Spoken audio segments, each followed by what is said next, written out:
Bueno, ahora vamos a las últimas complicaciones, ¿verdad? En este video vamos a hablar de las complicaciones pulmonares, metabólicas y psicológicas que pueden tener nuestros pacientes.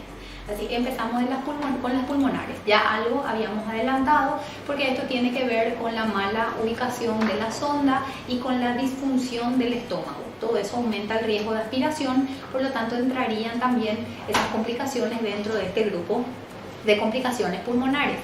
Así que volvemos a repetir, volvemos a recordar cuáles serían los factores predisponentes, ese reflujo, si hay un reflujo esófago-gástrico, cómo vamos a prevenir posicionando adecuadamente la sonda. Si por algún motivo el paciente tiene muchas náuseas o vomita o se haya hecho una maniobra brusca, tenemos que verificar nuevamente la ubicación de esa sonda.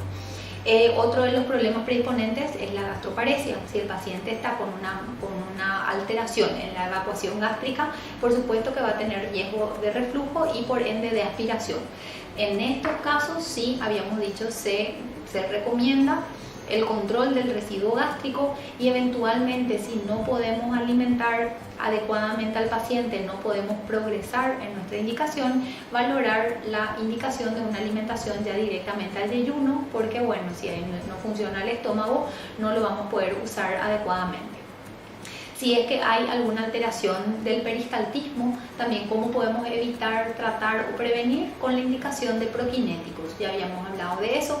El más utilizado es la metoclopramida, puede ser la eritromicina también, el cisapride. Entonces con eso se puede mejorar notoriamente la motilidad, tanto gástrica como intestinal, y mejorar o sea que va a aparecer los ruidos hidroaéreos. Por eso es importante también controlar la aparición o no de estos ruidos hidroaéreos. Otra de las causas puede ser la posición inadecuada del paciente. Si el paciente está alimentándose a estómago y está en decúbito supino, el riesgo de aspiración, por supuesto, va a ser mayor. Entonces es muy importante el decúbito elevado mientras le estamos alimentando al paciente, por supuesto siempre que la sonda esté en estómago, y mantener en esa posición después de haber finalizado la infusión, no acostar enseguida al paciente. Y por supuesto el monitoreo permanente. Así que estas serían las causas más frecuentes de la aspiración y cuáles serían las formas de prevenir.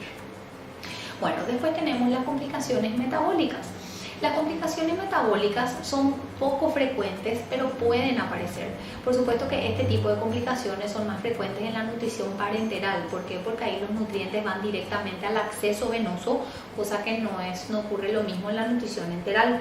Pero de todas maneras tenemos que tener un control estricto de los parámetros bioquímicos del paciente a modo de evaluar si es que hay alguna complicación de este tipo, de este aspecto, de este punto de vista. Valorar siempre los niveles de electrolitos plasmáticos, la osmolaridad plasmática, la glicemia, ¿verdad? Es que eso nos va a decir si tenemos que modificar o reemplazar el tipo de fórmula.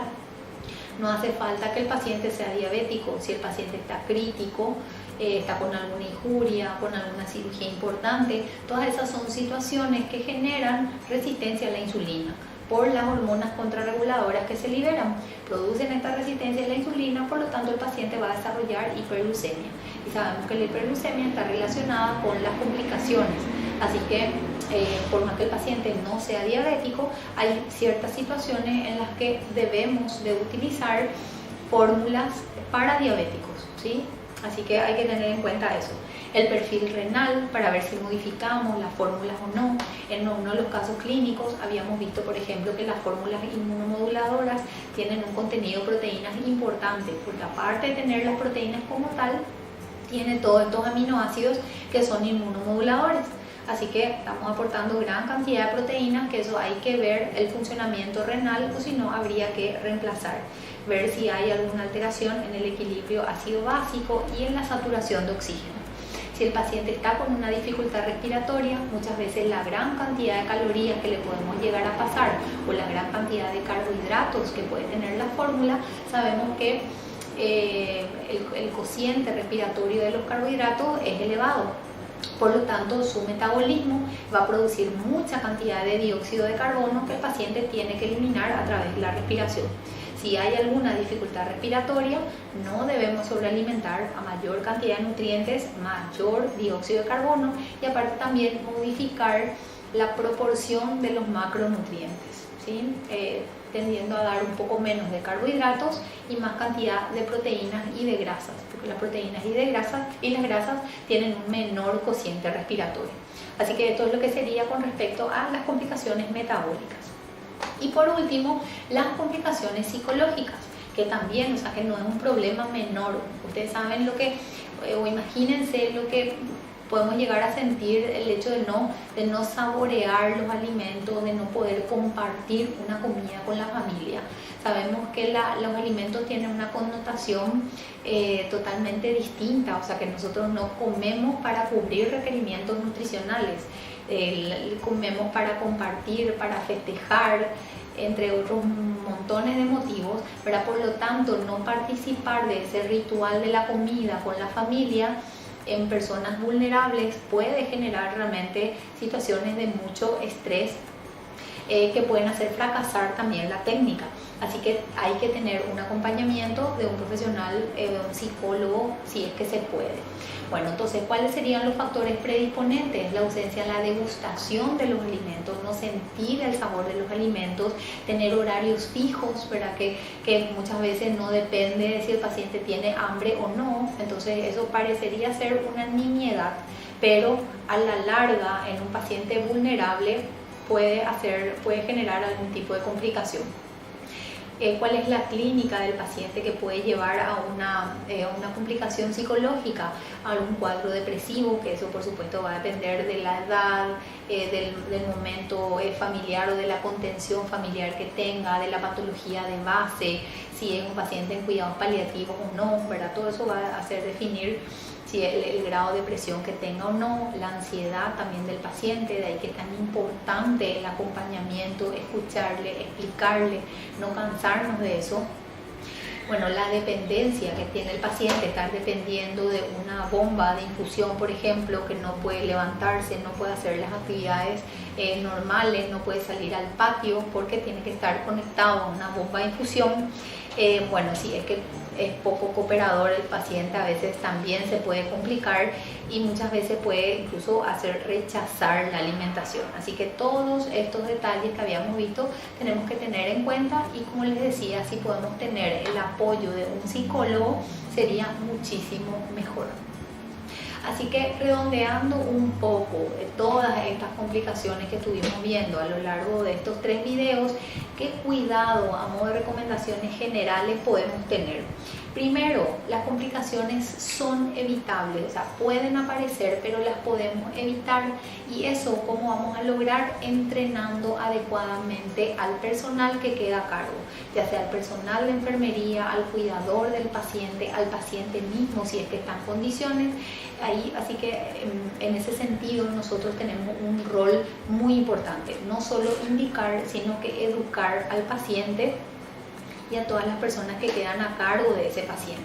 Entonces, entrenando en la colocación, en el control de la ubicación de las sondas, entrenando acerca de cuáles son los materiales menos traumáticos, ¿verdad? Porque tenemos que participar en las decisiones de compra de un hospital, cuáles son las compras que se deben conseguir comprar a través de la licitación, cuáles son los materiales adecuados, cuáles son los calibres adecuados. Tenemos que involucrarnos en esa parte del proceso y no solo ya en el proceso posterior, en el paso posterior, que es directamente en la indicación. Como segunda medida, monitorear siempre todo el aspecto microbiológico, justamente por el alto riesgo de contaminación que tienen. Nunca exceder el tiempo máximo de colgado. Si es que podemos siempre optar por fórmulas líquidas, por sistema cerrado, pero sabemos que eso por cuestiones de costo no siempre es factible. Sabemos que estas fórmulas nos ahorran tiempo de preparación, ¿verdad? Y que pueden estar colgadas hasta 24 o incluso hasta 48 horas a temperatura ambiente.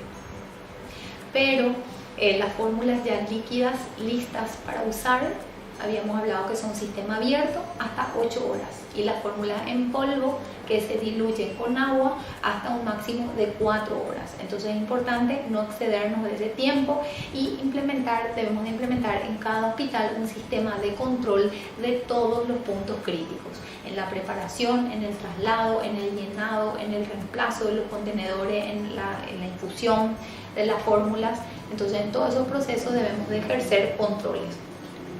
Como tercer grupo de recomendaciones, siempre utilizar técnicas asépticas para el manejo de las fórmulas, ya sea la preparación como todo tipo de manejo.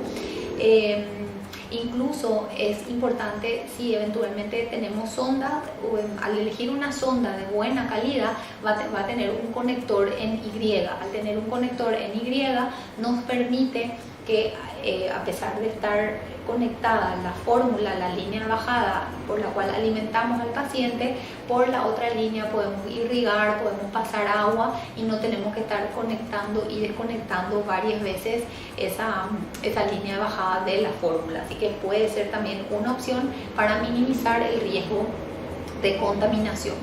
Nunca excedernos en cuanto a la temperatura, o sea, la temperatura de infusión no debe ser extrema, ni muy caliente ni muy fría. Por supuesto, ahí vamos a evitar problemas incluso hasta de diarrea y demás.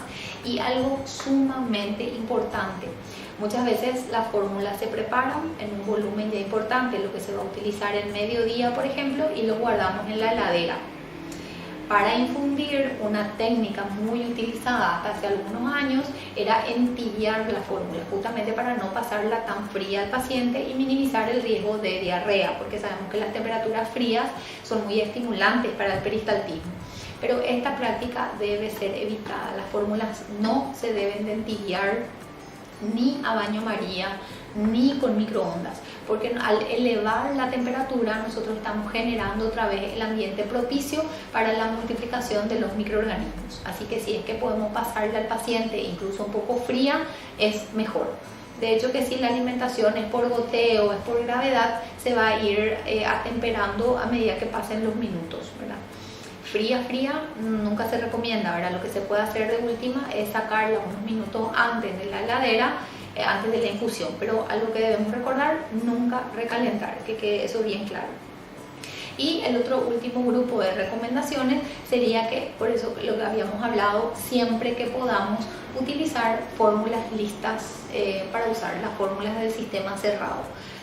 De alguna manera van a tener un costo mayor, pero si analizamos el hecho de minimizar los riesgos, no se pierde tiempo en la preparación, tampoco se pierde tiempo en cuanto a lo que es el personal de enfermería, andar cargando y llenando los contenedores. Entonces, si analizamos todo eso en su contexto, realmente estamos haciendo una muy buena inversión si es que seleccionamos este tipo de fórmulas, y tenemos que trabajar por conseguir eso.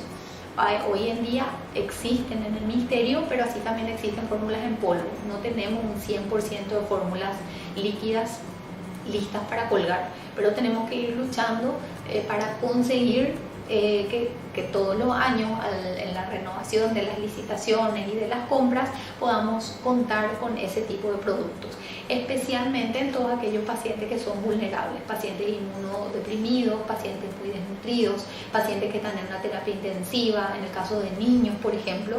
Entonces, más todavía en esos casos, tratar de utilizar exclusivamente este tipo de fórmulas. Bueno, y ahora sí, ya para ir terminando, vamos a ir viendo algunas conclusiones acerca de estos módulos que estuvimos desarrollando.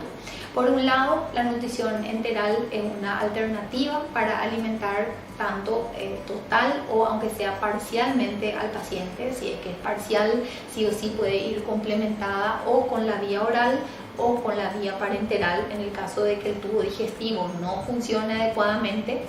Sabemos que es una técnica que debemos indicar no solo a pacientes desnutridos, sino que justamente una de sus indicaciones es prevenir un cuadro de desnutrición para evitar las complicaciones que esta desnutrición genera.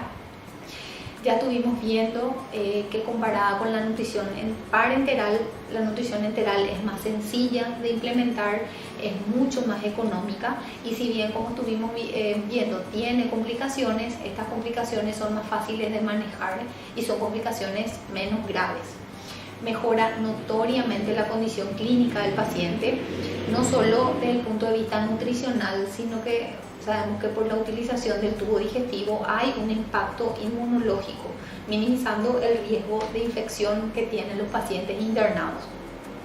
Sabemos que la desnutrición va a conducir al incremento de las complicaciones en el paciente y todas las respuestas a los medicamentos, a las terapias van a ser subóptimas, incluso a las cirugías. Un paciente desnutrido tiene mayor riesgo de complicaciones en una cirugía, mayor riesgo de morbimortalidad, y eso nosotros podemos evitar o podemos minimizar con la indicación de este tipo de terapia nutricional.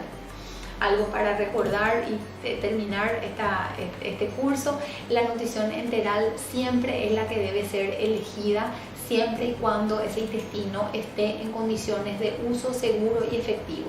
Yo creo que eso quedó más que claro en este curso, y que algo muy importante también, ¿verdad?, que la terapia implementada en equipo es mucho mejor, ¿verdad? Vamos a reducir los costos y vamos a minimizar todas las complicaciones y vamos a mejorar notoriamente todos los resultados clínicos. El manejo interdisciplinario es fundamental, del médico, del químico farmacéutico, del nutricionista, del psicólogo, del kinesiólogo y el médico encabezando a todo este equipo.